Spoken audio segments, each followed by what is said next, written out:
Thanks to those new charter students for getting things started, and thanks to all of you for wrapping up your week with CNN Student News. I'm Carl Azuz.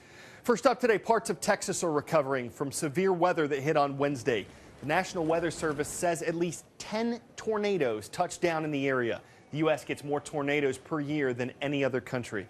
These storms can show up anytime, but the peak months are April, May, and June. The ones that hit North Texas killed at least 6 people. Rescue crews were searching for others who were missing yesterday. Officials say the victims were in this neighborhood. Most of the homes there were destroyed. You can see some foundations where the buildings are just completely gone. And some of the homes that are standing, like this one, still got massive damage. Recovery efforts could take a while. If you're looking for a way to help out, go to the resources box at cnnstudentnews.com and click the Impact Your World link. Following up now on a couple government stories. Earlier this week, we reported on a scandal involving the IRS. The agency admitted that when groups from the Tea Party movement and other conservative groups applied for a tax-exempt status, their applications were targeted for extra review. It was basically political bias. You can get all the details on what happened in the transcript from Monday's show.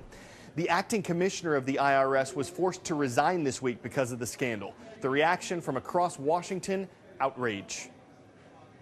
Whether you're a Republican or a Democrat or an independent in this country, to take the abuse of a $3.8 trillion government, the power of that government, and to use it to stifle opposition is profoundly un-American. It should not matter what political stripe you're from. The fact of the matter is that the IRS has to operate with absolute integrity.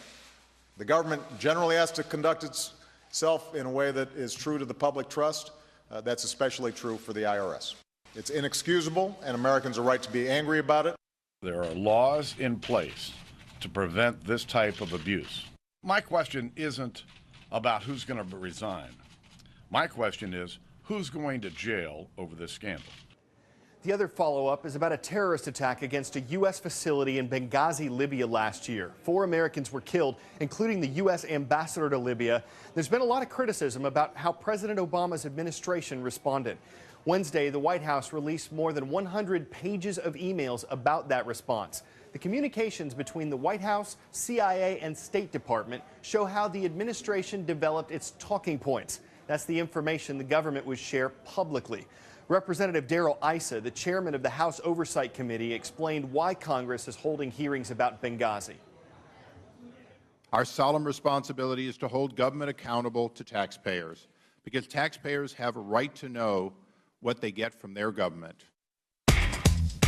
Today's first shout out goes out to Mr. and Mrs. Heller's academic enrichment classes at Westminster High School in Westminster, Colorado.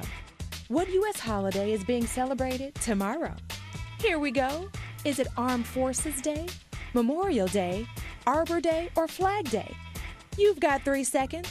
Go.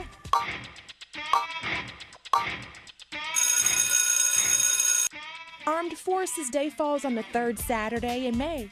That's tomorrow. And that's your answer, and that's your shout out.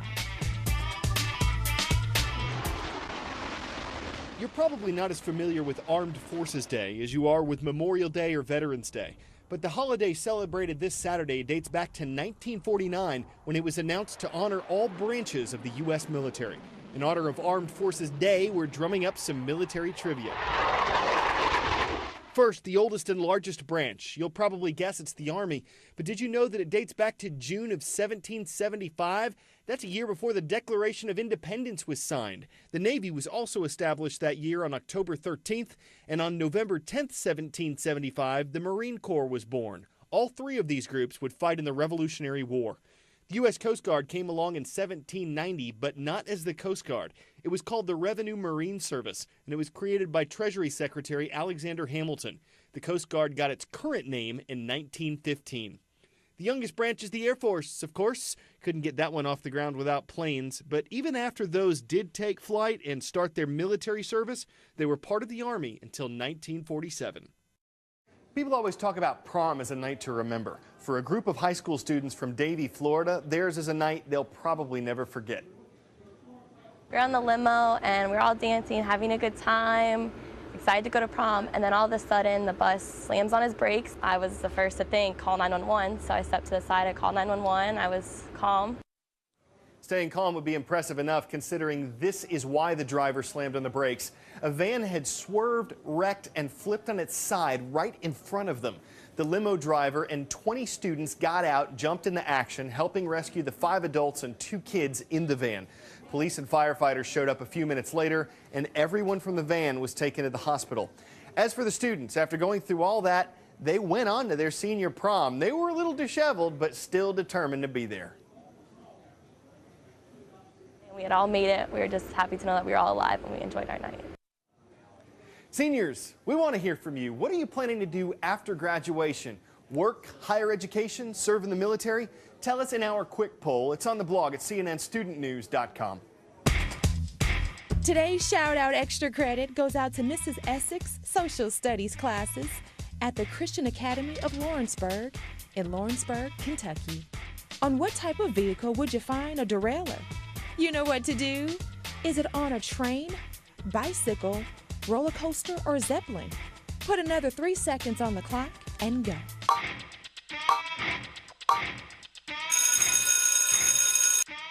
On bikes, the derailleur moves a chain in order to shift gears. That's your answer, and that's your Shout Out Extra Credit. When I was in school, my very first car was a bike, but I couldn't fix a rear derailleur, and students in the Oasis Bike Workshop probably can't either at first. But when they finish, they know their way around every inch of the vehicle, and they ride away with much more than wheels. How many of you guys think you have a friend who has like a flat tire, his bike's just been sitting around, you guys could probably help him out with that? Yeah? I bet you can.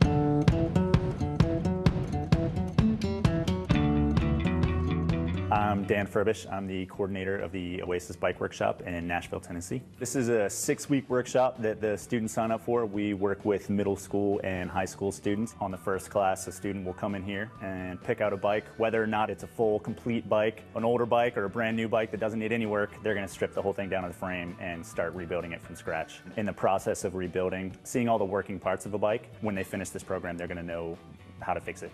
And we have them pledge that they're going to take all these skills that they've gained over the past 6 weeks and take them back to their neighborhoods and help out their friends. It's my first bike taking apart and putting back together. They give us character, leadership. My friends may have a little trouble, but you know what? I can be there and say, you know what? A few months ago at the bike workshop, I actually did this. So I can actually help you. These bikes are really a tool for freedom, especially for a lot of the homeless teens that we work with. They really need bicycles to get around and interview for jobs, and a lot of them are taking classes at different schools around town. So these bikes are like they're prized possessions. They really need these. The hope is that that the teens will come in here, build a bike, and really use it as like a tool for empowerment to explore beyond their neighborhoods and communities. The more they know about their city, the more they're going to want to give back to it. I can't imagine a more like tangible, concrete example of something that is like gives you freedom and is really empowering for a kid, especially if it's something they put together themselves and build.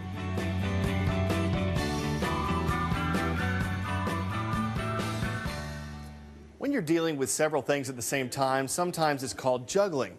When the things you're doing at the same time are juggling and jogging, it's called joggling. At least that's what Ivan Schleppenbach calls it. We'll take his word for it since he's the one doing it. The college freshman is in training to joggle his way through a half marathon this weekend. 3 balls, 13.1 miles, and after the race, some may forget about Ivan.